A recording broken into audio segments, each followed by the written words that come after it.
to commence enforcement of e-collab system on Lekki-Ekpe corridor on June 16. Resident doctors demand payment of specialist allowance arrears. On the foreign scene, Britain set to build £1.5 billion weapon explosive factories. In sports Writers Association of Nigeria urges Kano State government to immortalize athletes lost in tragic crash. And now the details. I am Akan Usen.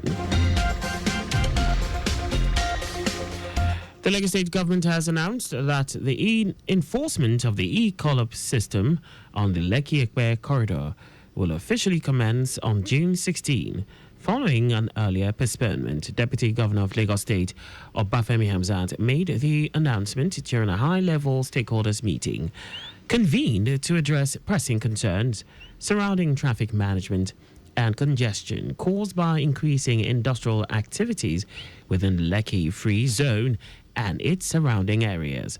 Hamzat explained that the e-collab system is designed to regulate the movement of articulated vehicles and tankers accessing the corridor, thereby promoting orderly traffic flow and preventing the kind of gridlock previously experienced in the Apapa area.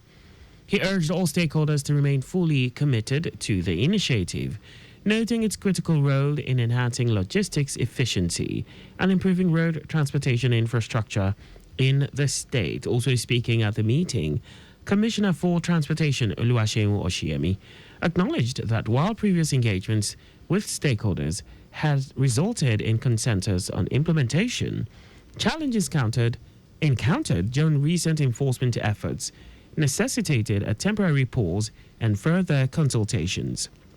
Oshiemi also directed the immediate removal of all articulated vehicles currently obstructing traffic along the Lekki-Ekpe corridor, emphasizing that the enforcement of the e-collab system is not intended as a revenue-generating initiative, but rather as a vital strategy to improve traffic flow, safety, and road infrastructure management across the state.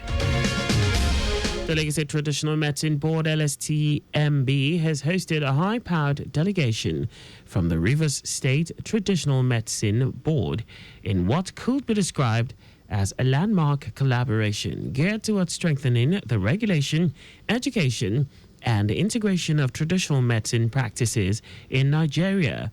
The one-day working visit, which took place at the board's headquarters in Lagos, saw both parties engage in a robust exchange of knowledge, policy insights, and operational strategies.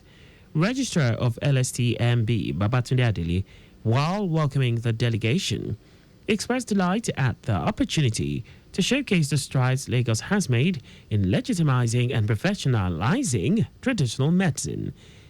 He said over 10,000 traditional medicine practitioners are currently licensed and actively engaged under the board's purview, highlighting the state's robust compliance, certification, and continuous monitoring mechanisms. The River State Traditional Complementary and Alternative Medicine Board Secretary, Anastasia Akwebe, commended Lagos State's efforts in institutionalizing traditional medicine and defended the value of indigenous knowledge passed through generations via apprenticeship.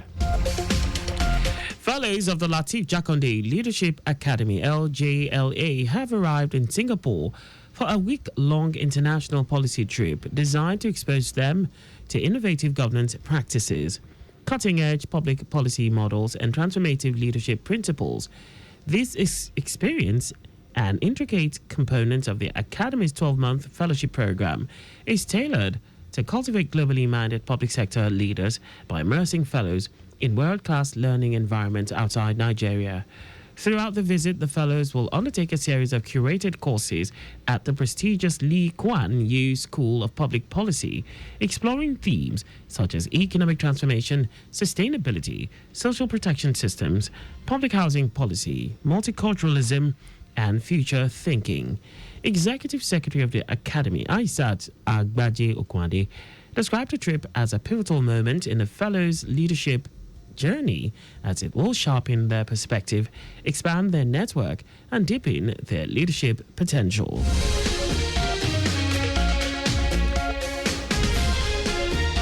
And now to the rest of the stories. The Nigerian Association of Resident Doctors, NARD, has condemned the continued exclusion of its members from receiving specialist allowances, despite performing specialist functions in various health institutions across the country.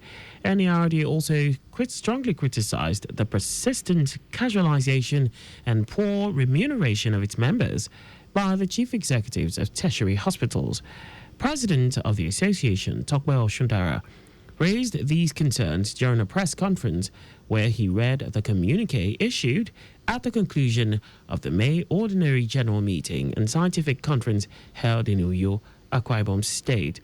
Oshundara also expressed the association's dissatisfaction with the federal government's failure to pay the 2024 accoutrement allowance arrears and the absence of consequential adjustments to the CONMES structure, which he noted breaches the 2009 collective bargaining agreement. He lamented the lack of response to multiple correspondence on the issue, emphasizing that such neglect contradicts the national policy on health workforce, which advocates improved incentives to retain healthcare workers. The association demanded the immediate payment of arrears related to the 35% upwardly revised CONMES salary structure, other salary arrears, and full implementation of consequential adjustments to the 2019 and 2024 minimum wage on basic salaries and allowances, along with accrued arrears. Today is the Global Day of Parents. Since the 1980s, the important role of the family has increasingly come to the attention of the international community.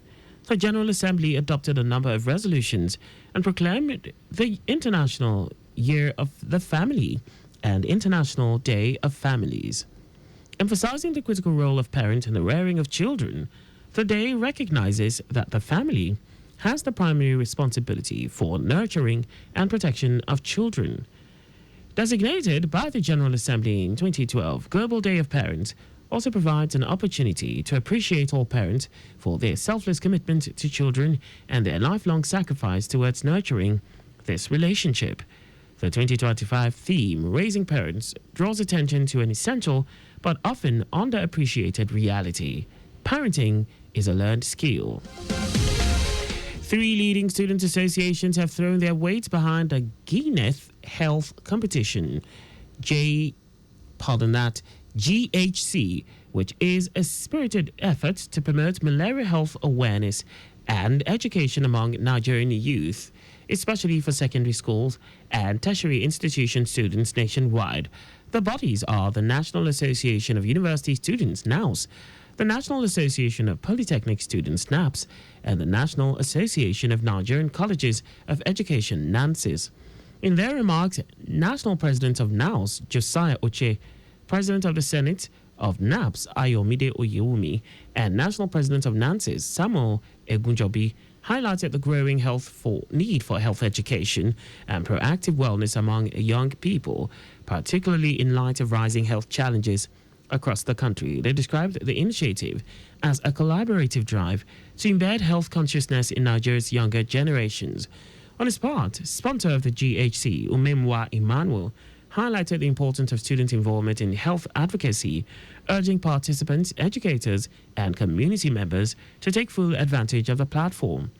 According to him, malaria continues to pose a serious threat to Nigeria's population, particularly its youth, hence the need for a platform for young Nigerians to act as health advocates and change makers, contributing directly to a healthier society.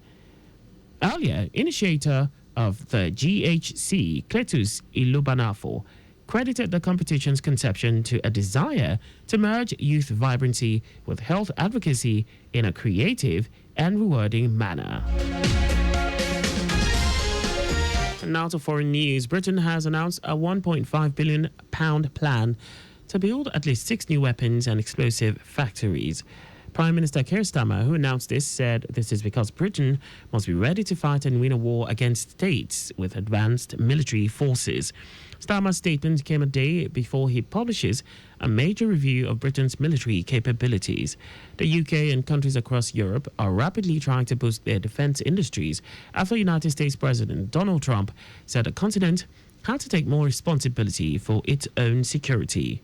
Also, the Ministry of Defense said it will procure up to 7,000 long-range weapons built in Britain. Now, sports. The Kogi State chapter of the Sports Writers Association of Nigeria, SWAN, has called on the Kano State government to immortalize the 21 Kano State athletes and officials who tragically lost their lives in a road accident while returning from the recently concluded National Sports Festival held in Ogun State. In a statement signed and released by the acting Kogi SWAN secretary, Olatunde Odimayo, the incident was described as both tragic and painful. While consoling the families of the bereaved for their irreplaceable loss, the sports body also extended its condolences to the Kano State government and SWAN in the state during this difficult period. And that's all for the news at 4. Your vehicle is not a strong room. Please keep your valuables off the view of miscreants. You can follow us and like all our various social media platforms. On X at Traffic Radio 961, Facebook Lagos Traffic Radio 96.1 FM, Instagram Lagos Traffic Radio 961. On YouTube, subscribe and watch us live on our channel Traffic Radio 961. You can also visit our website on www.trafficradio961.ng.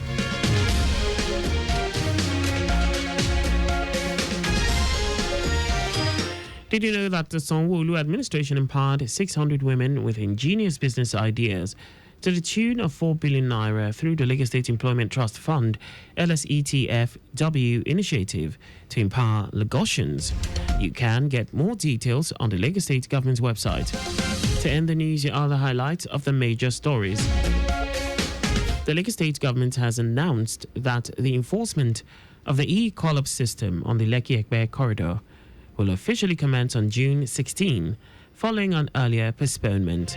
The Nigerian Association of Resident Doctors, NARD, has condemned the continued exclusion of its members from receiving specialist allowances, despite performing specialist functions in various health institutions across the country.